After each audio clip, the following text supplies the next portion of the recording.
Good morning. I'm Jake Sherman from Politico, and welcome to the 2020 Texas Tribune Festival. I wish we were in Austin all together. One of my favorite trips of the year is the Texas Tribune Festival, but this will have to suffice for now. And this conversation is with Senator Jon Tester. It'll last about 30 minutes. Just by way of background, Senator Tester is a Democrat from the great state of Montana. First elected in 2006, elected in 2012 and 2018. Republicans have spent untold amounts of money to make sure he's not elected. That money has gone pretty much wasted in all those efforts. In 2018, he won by about 4 percentage points, a state that Donald Trump in 2016 won by 21 points. Senator Tester, those numbers seem to sound right to you. So let's just kind of start with this basic premise, which is so lost on so many political observers and political tourists. What is the secret to surviving as a Democrat in a country that is just incredibly not only partisan, divided? What is the secret to surviving in the Trump era in a red state like Montana? Well, you've got to show up, and you've got to give people a reason to vote for you, and you've got to be authentic. I think those are three very, very important things to do. I think what won me the election in 2018 was truly 12 years of working around the state, listening to people, and trying to do the best for them in Washington, D.C. And when they tried to make me into something that I wasn't, which is typically what they do in these races, they're trying to do it right now with Bullock, as a matter of fact. They're trying to make him into something he's not. If they're successful in that, they can beat you. But the truth of the matter is if they're not, then you can win. But showing up and being authentic and working hard. And making you into something you're not means making you into what? West Coast liberal. Truthfully, that's what they try to make you into. I mean, if you take a look at the ads that were on TV when I was running, it was about Obama, and it was about Nancy Pelosi and Chuck Schumer, and they're using the same playbook. They use the same playbook every year. And what Democrats have to do, and especially in a rural state like Montana, is you have to go out and show them that you're nobody's puppet, and that you're going to represent that state, in this case Montana, the very best of your ability. And if you're honest and straightforward about that, in other words, authentic about that, and you give them a reason to vote for you, can win. Now, you have I don't know if this is a challenge, but it's worth pointing out, you've served on Chuck Schumer. You're a friend of leadership in the sense that you work with leadership. You're not afraid of that. You chaired the campaign committee. You're somebody who, so that's an added dynamic. I wonder when someone says, Jon Tester is working with Nancy Pelosi and Chuck Schumer. What do you say to that? I mean, what's the answer to that for someone like you? Well, I mean, I just give them a list of the things that we've accomplished, and that list was quite long. In fact, when I ran in 2018, I gave them a list of things that I've accomplished that President Trump had signed, bills that I'd accomplished that President Trump had signed, and it was a fairly large number. In fact, we did an ad on it and threw in the fact that I've got 7 fingers instead of 10, and we had more bills than I had fingers signed by the president. And I think that's how you do it. You talk about what you've accomplished and what you want to accomplish moving forward. And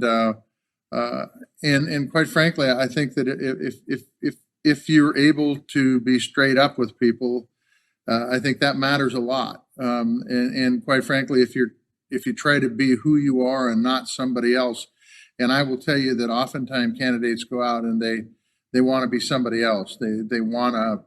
And I guess imitation is the highest form of compliments. I see it in Montana right now. Everybody wants to be a farmer. I mean, truthfully, and they used to want to be a lawyer and wear silk suits. You know what I mean? But the truth is that you got to be who you are. If you're a farmer, you're a farmer. If you're a lawyer, you're a lawyer. If you're a working man or a small business owner, that's who you are, and that's who you need to be when you're running for office. I wonder, so let's talk about, and we'll get to Steve Bullock in a minute because I'm curious about your thoughts of that race. But I mean, it's no secret that your party is moving decidedly to the left at the moment. I would say you might disagree with me, and we could have that discussion. But um, Yeah, do you think your party? Let's start with that premise. I mean, let's just tackle that at the front end. Is your party moving to the left? I think there are some people within the party that are trying to move it to the left. I think there are many more that understand that the work gets done in the middle, and understands that the 70% of the work that used to get done gets done in the middle. And now we're not getting much work done at all, as you know, Jake. But the Yeah. truth is, I think there's much bigger majority of people that serve in the United States Senate anyway. I can't speak to the House because I don't serve there, but in the United States Senate that understand that compromise is a good thing and the work gets done in the middle. Yeah, it's interesting because one thing that piqued a lot of people's interest yesterday was in the wake of the Supreme Court, which I'll get to in a second. Chuck Schumer went out and did a press conference with Alexandria Ocasio-Cortez, which is, she's a leading figure on the kind of the liberal left, and a leading kind of energy in the party. I'm curious what you make of something like that, or you don't put much stock in it.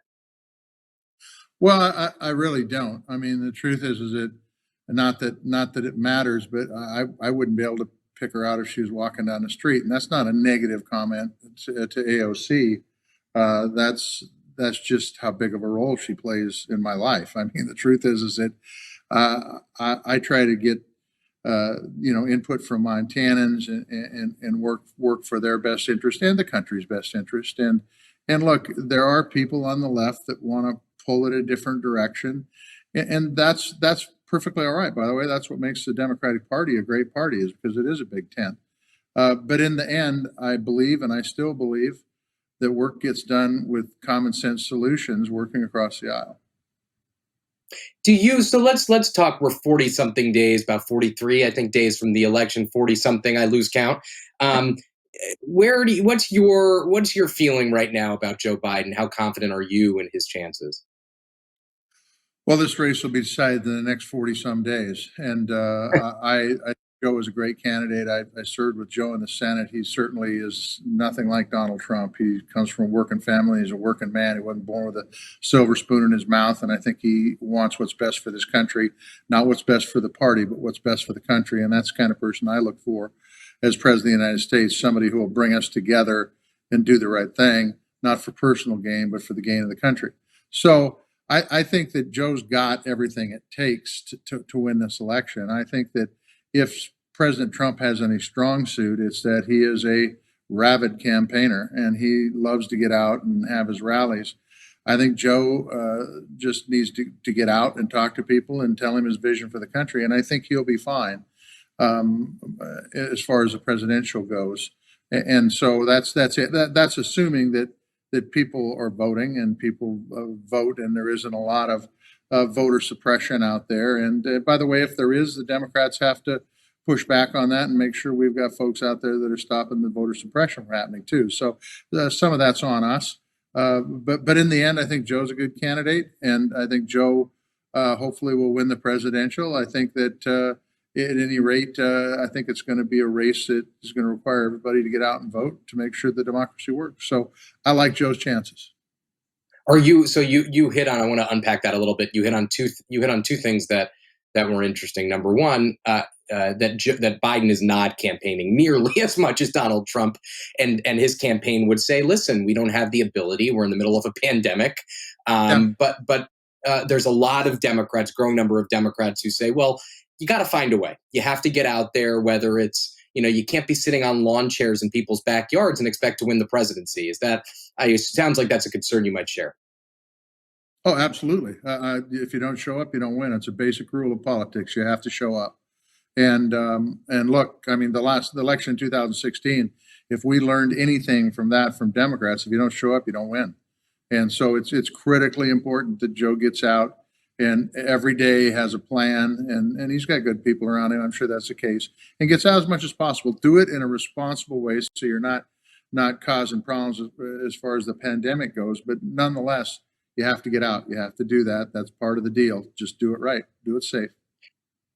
How do you feel about, let's talk about this, the United States Senate, where you've got your colleagues have competitive races. Democrats are challenging in places like Arizona, Colorado, North Carolina, Georgia. I mean, really on the march. And the New York Times carried a story that said in the post Ginsburg rush, candidates in Alaska, Al Gross, I believe, in Alaska, has raised about $3 million, and ActBlue processed $125 million, which is just an astounding. As somebody who has raised quite a bit of money, you could speak to that. I wonder if you could just give us your overview, sitting here, 40 something days out, of the Senate climate. Well, it's important to remember, Jake, and you know this as much as anybody, we're 40 days out. A lot of things can happen in 40 days. But I think if Democrats keep the shoulder to the wheel and they keep pushing and they keep getting out and talking to folks and talk about their vision in their individual states, whether it's Colorado or Arizona, Maine, North Carolina, Iowa, Montana, the list is quite long, Georgia, South Carolina, I mean, Texas, I keep going here, I'll hit them all. But at any rate, keep getting out, getting around. I like our chances. I think they're very good. I always, when I'm running, I usually get up every morning and I say, would I rather be me or the other guy? And if I answer, I'd rather be me, then the election's going pretty well. I will tell you, I would rather a Democrat right now running for the United States Senate than a Republican. The Ginsburg death does, the Justice Ginsburg death does put a little different twist on it, but I don't think in the end it's going to be a significant plus for either side. I think it's pretty much the way it's going to be, and people are going to people get out and they're going to vote. So I like our chances. I think at this moment in time we're in reasonably good shape. I can also tell you that if we for a second think we have any one of these races won, that's very, very dangerous. So you need to keep continuing working through Election Day, through the first Wednesday in November. Now, you alluded to this at the top, and I want to dig in a little bit here. Steve Bullock, who I've gotten to know pretty well through political stuff, and Steve Daines, who are, this is a marquee race between two very well-known figures and a former governor and Steve Bullock. I wonder how you view that race. And they're trying to make Bullock into being some sort of, big liberal. And I'm not sure that jives with how he sees himself or how a lot of people see him. Well, they're trying to do the same thing as I spoke earlier. They try to make you into something you're not and then run against that person because that's the person they want to beat.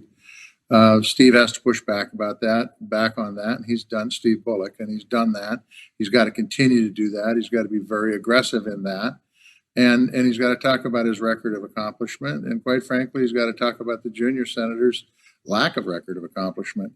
And I think that Montanans will respond well to that. Look, Steve Bullock was a great attorney general. He's one of the best governors we've ever had, in my opinion. He's had some very, very difficult issues, from sage grouse to this pandemic, that he has dealt with in a very common sense way. He's somebody that sticks up for small business and family farm agriculture and working families.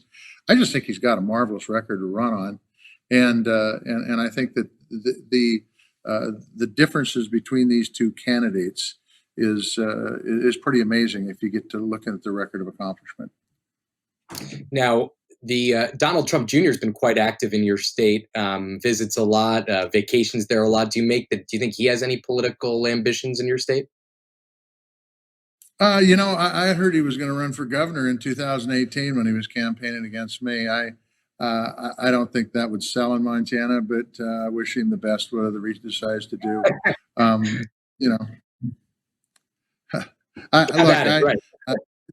I could go back and quote you some of the things he said in the campaign in 2018. But if I did, I wouldn't be showing a lot of respect to him. And not that I have a lot of respect for him, I don't. But if he wants to come to Montana and run for governor, knock yourself out. I don't think you're going to do very well, but, have at it.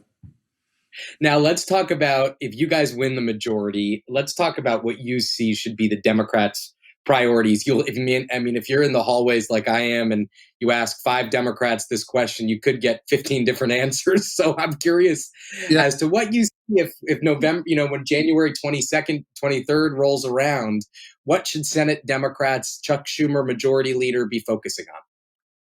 Now, this is what Jon Tester thinks, okay? Yeah, I know. I'm going to try to push Schumer on this stuff, but I think we're in the middle of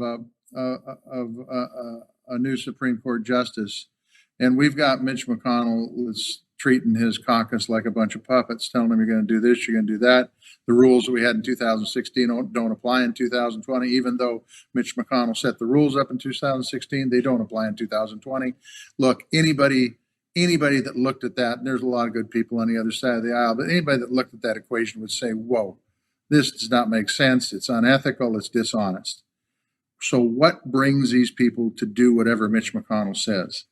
It's money. It's money in campaigns.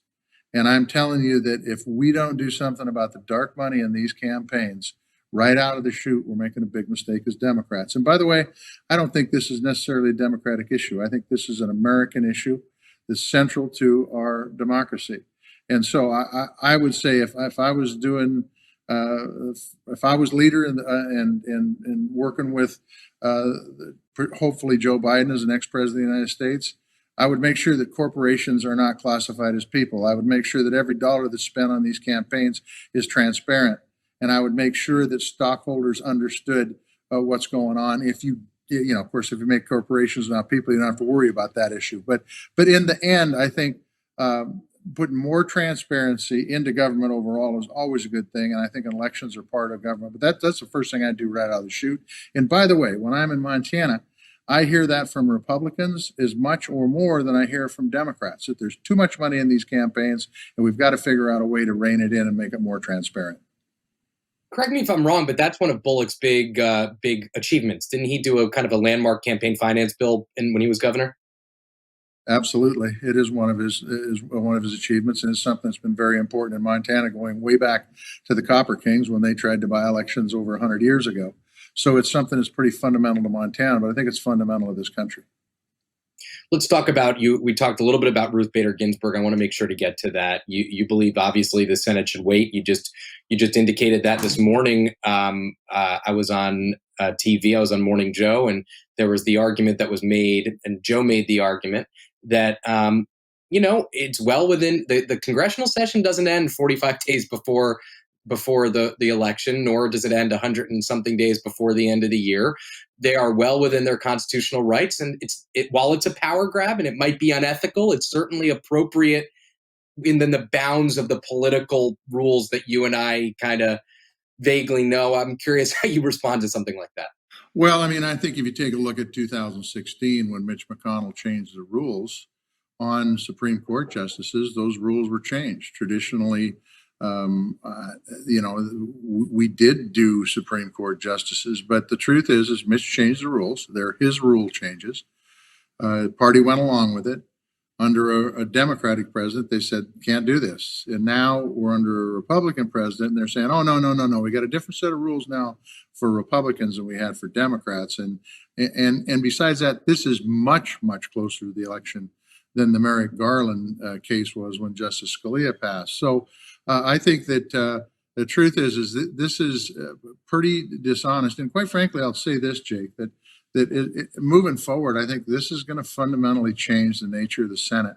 When you have a leader who has different sets of rules for different occasions, quite frankly, with no rhyme or reason, regardless of the bogus excuses that they're giving on filling the term for Justice Ginsburg, I think if you look at it, they're pretty shallow. The excuses are.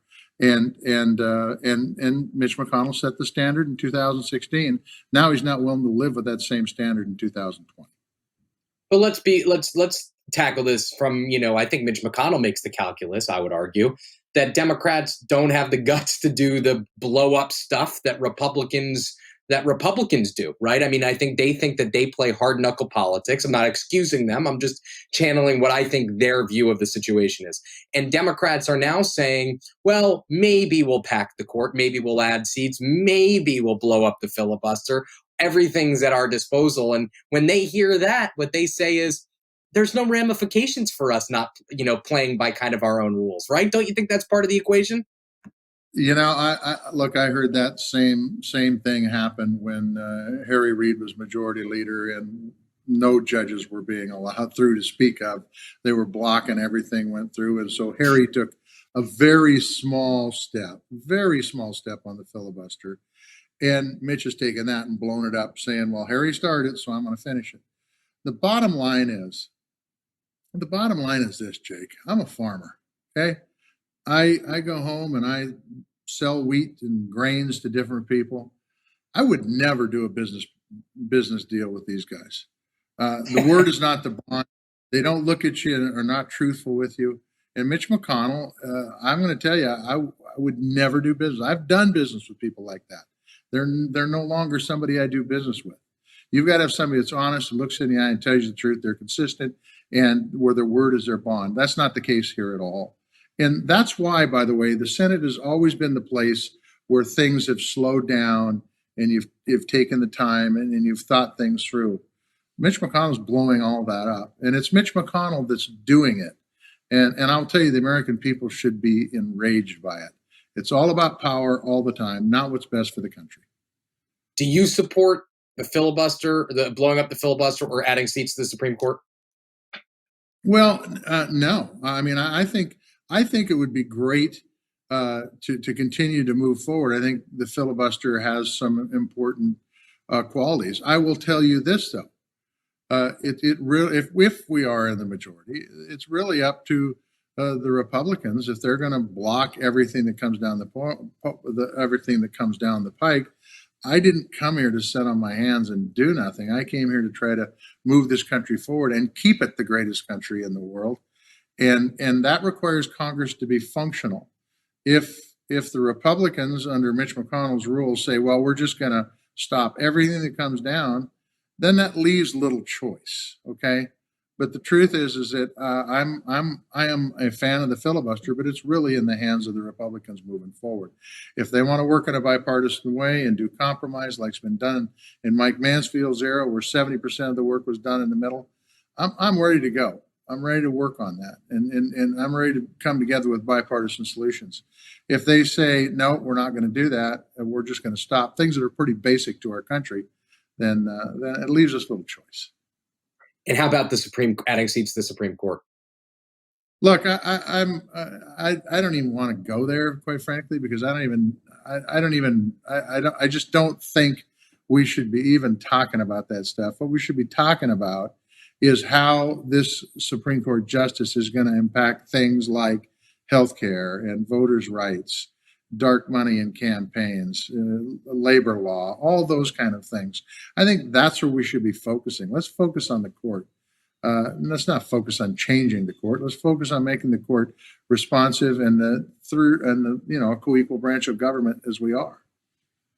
I think we have time for one more question, and this is a question I think about a lot, which is, when will we be out from under this COVID threat? I mean, are we going to be sitting here next September 22nd? And are we going to still have this hanging over our country, do you think? Well, first of all, I will tell you, and I don't say this as a Democrat, I say this as American, the president has done a horrible job handling this pandemic. And he's the reason our economy is where it's at, and it's not in very good shape. In fact, it's far worse than it was in 2008. But why we are where we're at is because the president has buried his head in the sand on this pandemic and denied that it's any big deal and not happening. If he would have aggressively went after it from the beginning, I think the economy would be in much better shape today than it is. That being said, I think whenever we get a vaccine, now this is a worldwide pandemic, and so a vaccine, especially pulling out of the World Health Organization, you can't assume that we're going to be at the top of the list as far as getting the vaccine. But nonetheless, as quick as we can get a vaccine, an effective vaccine, and get it distributed, that's when you'll see the economy turn around. That's where you see things get back to normal. Now, Senator Tester, I didn't mean to interrupt. As far as the timeline goes, Jake, if it's an effective vaccine and it gets put out, and if you can do it in one shot instead of two, I mean, all that has an impact. We could be right here again next year at this time in the same boat. We could be out of the woods by late spring, middle of the summer too, depending on how the vaccine rolls out. Senator Tester, I appreciate your time. I appreciate the Texas Tribune for hosting this, and my employer, Politico, for coupling on this, and appreciate it. And it was a really great conversation. Jake, it's a pleasure, and thank you very, very much.